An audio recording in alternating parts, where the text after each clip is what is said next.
គ្រាដំបងបងនឹងអូនបានជួបគ្នាជាពេលវេលាដ៏មានន័យចារឹកកាយវិញការនឹងកាយភ្នែកស្រីធ្វើឲ្យបងបំភ្លេចមិនបានទប់អារម្មណ៍ខំបេះដូងនៅក្នុងចិត្តគេគិតស្រមៃឃើញតែគេក៏ដាច់ចិត្តសារភាពស្រឡាញ់មីមេ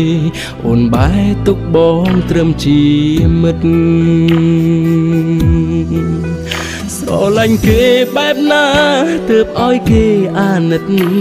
ទើបគេយកចិត្តហើយស្រឡាញ់ខ្ញុំតើគេដឹងខ្លួនទេខ្ញុំកំពុងយំព្រោះស្រឡាញ់គេខ្លាំងពេ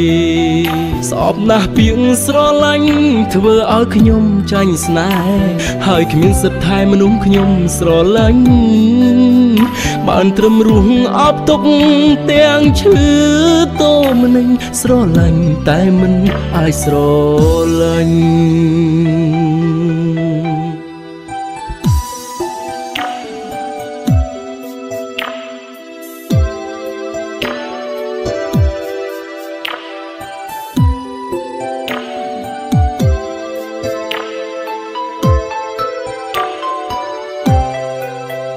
ទប់អារម្មណ៍ខំបេះដូងនៅក្នុងចិត្តគេគិតស្រមៃឃើញតែគេក៏ដាច់ចិត្តសារភាពស្រឡាញ់មីមេអូនបែរទុកបងត្រឹមជាមិត្តស្រឡាញ់គេបែបណាទើបឲ្យគេអាណិត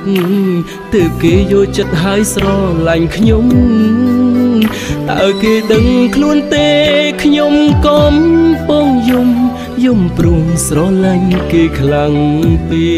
កស្អប់ណាស់ពាក្យស្រឡាញ់ធ្វើឲ្យខ្ញុំចាញ់ស្នេហ៍ហើយគ្មានសិទ្ធិថែមនុស្សខ្ញុំស្រឡាញ់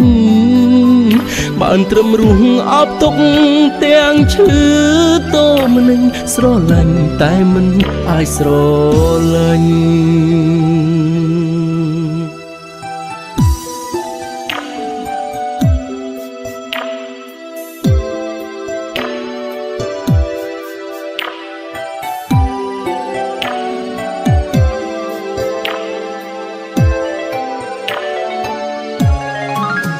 ស្រឡាញ់គេបែបណា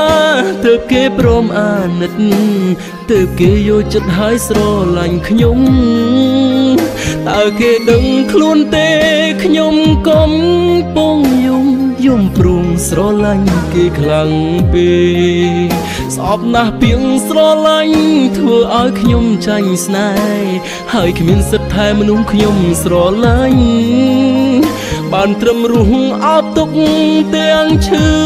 តោមនឹងស្រឡាញ់តែមិនអាចស្រឡាញ់